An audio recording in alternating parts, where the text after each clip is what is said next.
Okay, guys. Hello, guys. A day in my life as a mom. So, ayan. Ayan yung anak ko. Ayan. Ganyan yung mga gusto niyang gawin.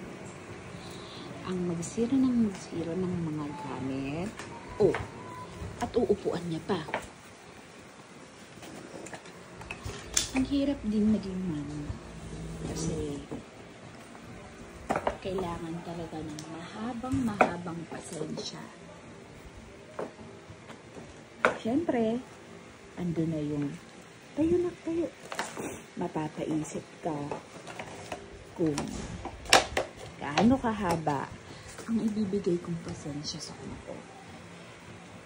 Dati, akala ko ang dali lang maging magulang. Hindi pala. Kasi meron talagang oras at panahon na napapaisip ka kung ano ba ang dapat? Ang mamalo or hindi mamalo? Actually, ako as a mom, hindi naman ako sobrang hard. Siyempre, bago akong mainis at magalit sa anak ko, iniisip ko rin kung ano ang dapat gawin. May mga oras kasi talaga na kahit ayaw mong mainis, maiinis ka talaga. Yes. Kagaya niyan. May mga oras na kapag gusto niyang gawin isang bagay, gagawin niya talaga. Kagaya niyan. Gusto niyang kuwanin si JJ. So, kuwanin ko si JJ. At bilang mami, kung anong gusto ng anak, kailangan mo talagang ibigay. Hindi madaling maging mami kasi bukod sa wala ka ng sweldo, ay hindi ka pa makagala. Just like before, yung mga nagagawa mo, mag-party, gumala, kasama ang friends, ay hindi mo na talaga magagawa pag may baby ka na. So, ayan. Ayan si Lagata. Ang pangalan niya ay Lagata Amari. So, ang daddy niya ang nagpangalan sa kanya. Ngayon, dahil kagigising niya lang, naglalaro siya. Kasi gusto niya maglaro. Pero pag minsan, pagigising niya, iba naman ang mood niya. Gusto niya umiyak, magwala. Minsan naman, gusto niya rin kumain. Ayan. Eto kami ngayon lagi. Nandito lang kami sa bahay. Yan, kagaya ngayon, binigay ko na sa kanya si JJ, pero isinut niya pa rin sa fridge. Kaya kukuhanin ko ulit para sa kanya. Okay. Kailangan kong kuhanin si JJ para sa kanya.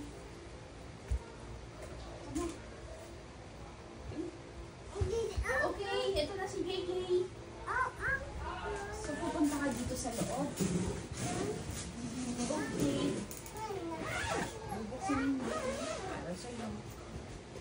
Para akong itong lampshade, kuhanin mo ito sa JJ.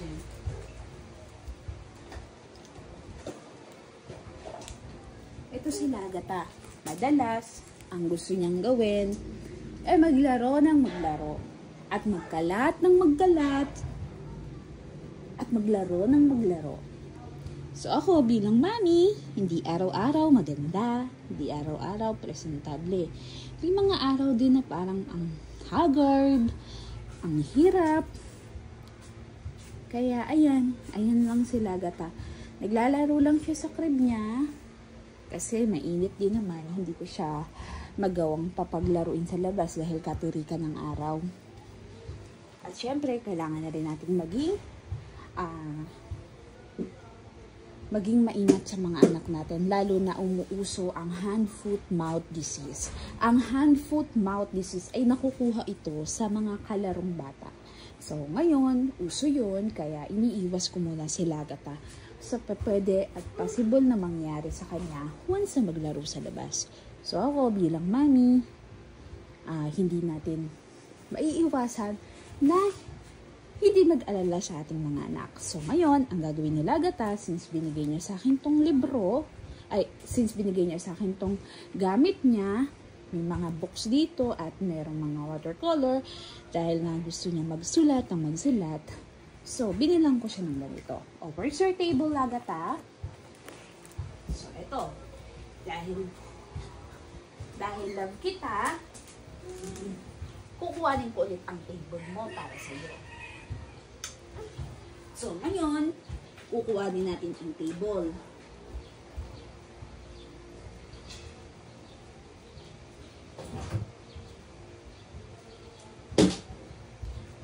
So, eto na ang table ng ano ko.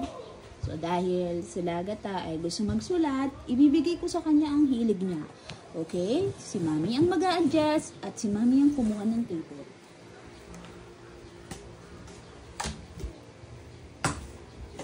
Okay? Anong gusto mo? Magsusulat o magpe-play? Ano gusto mo? Magpe-play o magsusulat? O magpe-play, magsusulat, magki-clay, magpi-play-do, anong gusto? So, ayan. Dahil ang anak ko ay sobrang metikulosa, manang-mana sa mami niya, una niyang hinipo ay ang table niya. Bakit? Dahil ito ay madumi.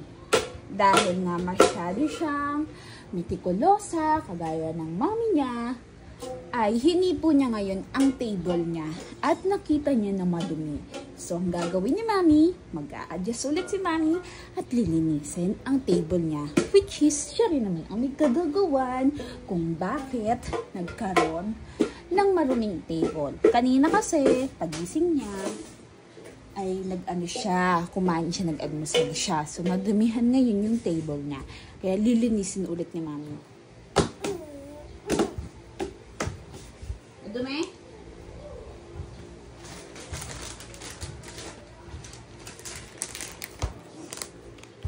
Yan, linisin na ni Mami.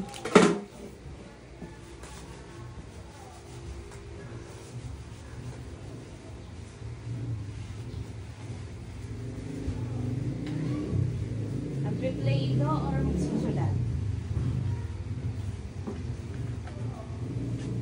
Oh, dirty. Ito na ang kanyang gamit para makapagsulat. Bubuksan ko na to dahil ito naman ang gusto niya. Magsulat na magsulat. Kukuhanin natin to at ibibigay sa kanya kasama ang kanyang pen.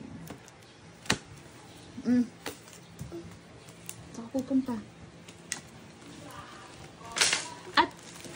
Lang yan. Dahil ang gusto ni Lagata ay siya mismo ang kukuha ng mga gamit niya para makapamili siya ng gusto niyang kalikutin.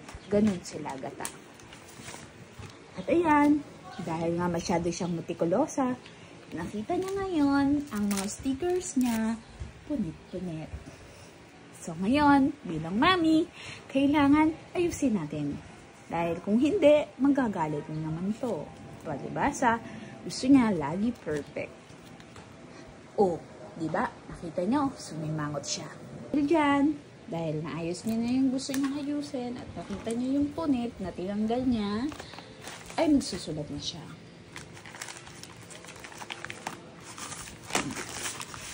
Yan siya. Yan siya. At syempre, bilang mami, nakita ko na gulo-gulo yung buhok ng anak ko dahil nga kagigising niya lang. So, kailangan ko siyang ipitan ngayon para magmukha siyang pretty.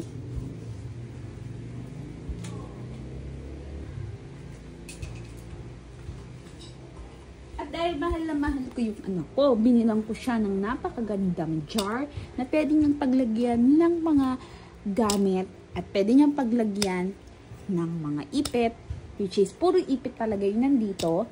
So, lagi niya itong ginagamit. Usually, ang lagi niyang iniipit is Sanrio. Ayan. Kasi, disposable lang siya at hindi siya mawawala dahil marami naman siya. So, yan. Sometimes, si Lagata siya ang namimili ng gusto niyang iipit sa kanya. Pero this time, siguro, si Mami na muna. So, samahan niyo ako, ipitan si Lagata. Tara, let's go! Oh, okay, punta na si Mami dyan. Mr. Supply. Oh, wala na naman. Dahil wala na namang suklay, tinago na naman ni Lagata. Hanapin naman ni Mami.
Tinrawing mo si Wawa mo?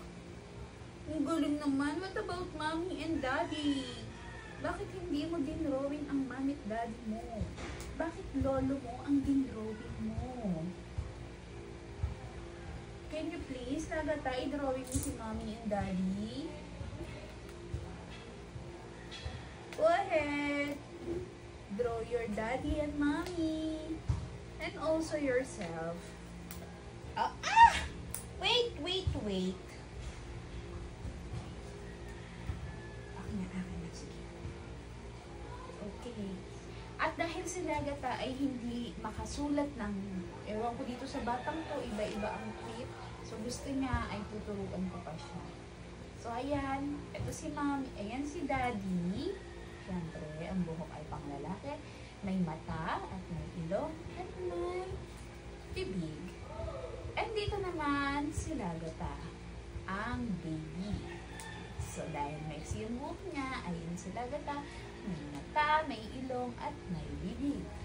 At dito naman, si Mommy niya na napakaganda, dahil si Mommy ay mahaba ang buhok, kaya mahaba ang buhok ng kanyang Mommy.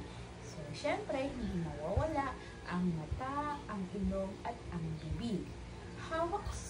Hawak kamay sila. Sila ang tinuguriang a happy family. Happy family. At ang pamilyang kanilang binuo ay ang pamilya Palimones. Ayan. Very good! Good job! Oh, wait lang. I'm gonna epic you first, okay? Before you start writing. So, this one is mahalaga yan, Lagata. Okay? Okay. You can try without Mommy. So, another page. Ipet. Yes, I know that's ipet. Okay, wait.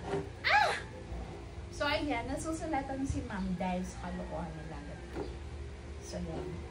Tara muna si Ma'am. Nasulatan na naman si Mommy, guys.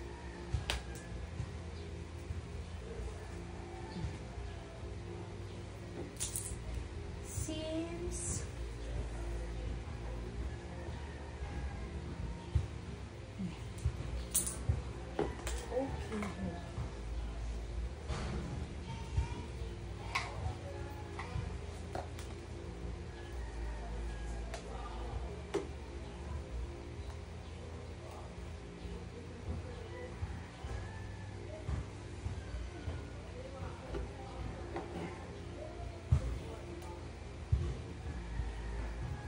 So, pag nagkaanak ka na, hindi talaga siya madali. Lalo na kung first time mom ka. Lalo na kung first time mom ka. Kasi, may mga ganitong scenario na tingnan mo yung mommy niya, super haggard na, pero yung anak ay sobrang fresh. Ganun naman kasi talaga dapat. So, kaya lagi ko sinasabi sa inyo guys, na hindi araw-araw maganda at presentable ang mga mami. Dahil, kadalasan, ang mami talaga ay laging inuuna ang mga anak. Pag free time, pag tulog ang baby, or di kaya pag walang baby, hiniram ng mga lolo at lola, doon lang nakakapag-ayos ang mami. Pero minsan talaga dumadating sa punto na kapag tulog siya, at doon nakakapagpaganda si mami. Depende sa bawat senaryo. Pero madalas talaga, hindi laging maganda ang mga mami. Dahil inuuna nila ang kanilang mga anak. Diba? Just like what I said. Pero meron din namang mga senaryo na kahit gising siya at nandito siya, ay makakapagpaganda ko rin naman. Depende sa mood niya. Kapag kagaya nito, pwede naman akong magpaganda dahil busy ka at may ginagawa ka. Pero kasi, nakakatamad din. May mga araw talaga ng tamad days at hindi araw-araw magaganda ang mga mami. May mga times din na talagang haggard ang mga mami. So, can you please kiss me? Kiss mo. So, ayan. Nakita niyo sila, gata? At ito, ilalayo ko na to dahil alam ko, kilala kita na babasagin mo talaga to. So, go ahead, magsulat ka na dyan. Magsulat ka na. Magsulat ka na.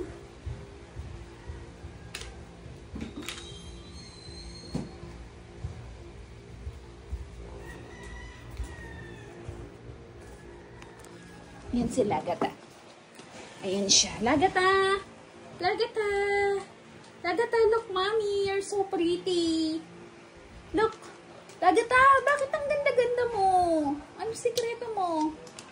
Ang cute-cute mo. Lagata, ang cute mo. You're so pretty. Ang ganda mo. Ayan. So, ayan. Naiinis na naman siya. At ang mami niya ay chill na chill lang. Habang pinapanood ang kanyang baby. Ang baby ni mami na si Lagata ay sobrang busy. Mas pipiliin pa ni Lagata ang magsulat, mag-aral, kaysa ang kanyang mga laruan. Ganun si Lagata. Kaya nga, di ba, nakita niyo si JJ, hindi mo malaman kung patay na dahil masyado niyang kinakawawa si JJ. Minsan, hinahagis niya lang ng ganyan. Minsan naman, hindi mo maintindihan. Minsan, gusto niya si JJ. Minsan, ayaw niya. Minsan, lalagay niya dito si JJ pag natripan niya, di ba? Kaya madalas, si JJ, gitata. Dahil talaga si JJ. Pero hindi si JJ ang paboritong laruan ni Lagata. Ang paboritong laruan ni Lagata ay si Minions. Ayan yung mami ni Lagata. I love you, anak! At dito nagtatapos ang ating vlog. So, magpaalam kami sa vlog ni Mami. Bye-bye! Bye-bye! Bye-bye! Bye-bye, guys!